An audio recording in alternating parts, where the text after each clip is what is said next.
and welcome to this video. This video is going to be about read, writing and appending things in Python.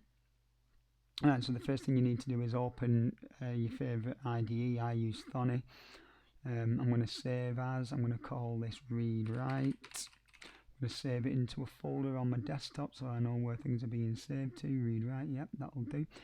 And the first thing you want to do when you're reading and writing to files is first of all create a file. So I'm going to type in Notepad into my search, and here's my empty Notepad file. And in this tutorial I'm just going to show you how to read simple data back from a notepad. So I'm just going to enter a list of colours in, red, black, white, green, blue, and I'm just going to save this, and I'm going to save this back into the same folder where my Thonny is. I'm going to call it colours. I'm going to click save, and that's it. I think I'm set up.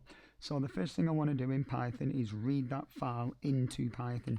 So I need to set a variable, set an assignment operator, and then use the function open. Now in this function receives two parameters. It needs the exact name of your file. I think I call it colours, and its extension. It was a text file, so it's text.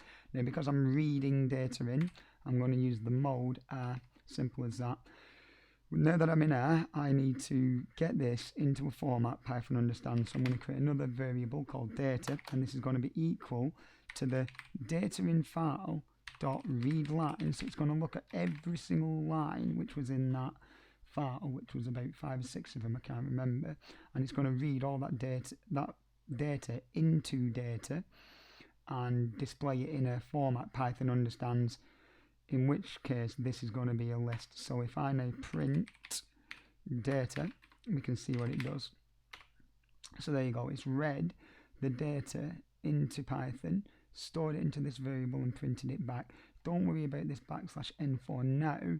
All we've done is got data. So if we wanted to print data and the first item in the list, which is a second item if you understand indexing, it's printed out black. It's looking like it's working.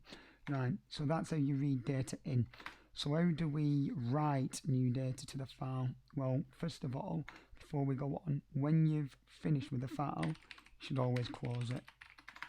That's the first thing you should do, because if you now try to open it again while it's already open, which in this case it is, it might do some funny things in Python. So we're going to do the same process again. File equals open. You could copy all this for now. So just copy it, save a bit of time. But this time we are going to write to the file, so we have to change the mode to write. And in this case, we don't need to read it into a Python understands, or we understand. We need to just write some new data to that file. So we're going to write, what colour didn't we use? Grey.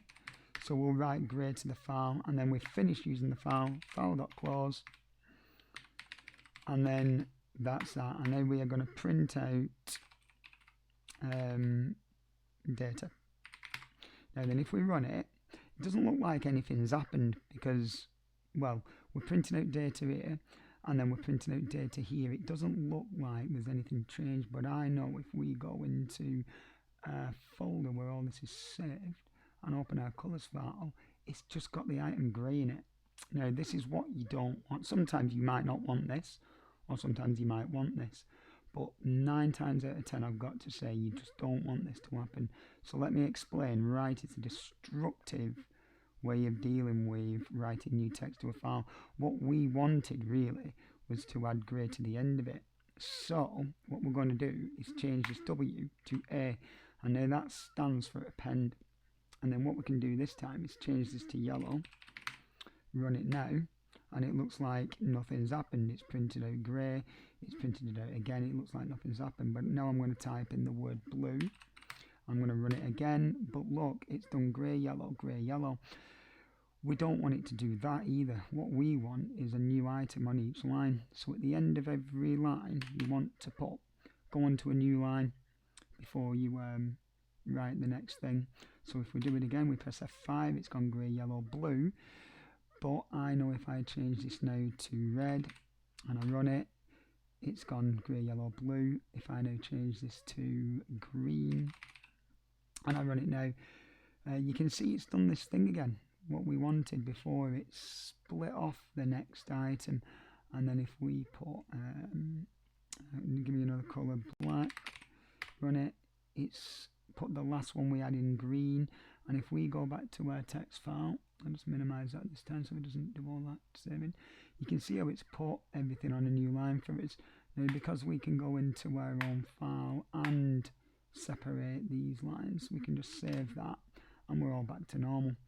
We shut this down, we go back to 30, we press F5, I'll get rid of this printing data here, and I'll just print data before we start, and I'll print data when we end. And oh yeah, because we haven't defined data yet, we only create data here, so we can't do that yet, but we'll just keep running it as is. And as you can see, it's gone back to looking at different elements within that file after it's read the data in from the first time it opens it. So that's how you read, write and append new items to a list. Quick review: you need mode R to read, you need mode A to add things to the end of the list. If you want to completely destructively write over everything in the file, you need to use W, but we're going to skirt over that. If you want to add new things to a new line every time so that this read lines works, you need to use the command \n, just stands for new line. So thanks for listening, and I'll see you in the next video.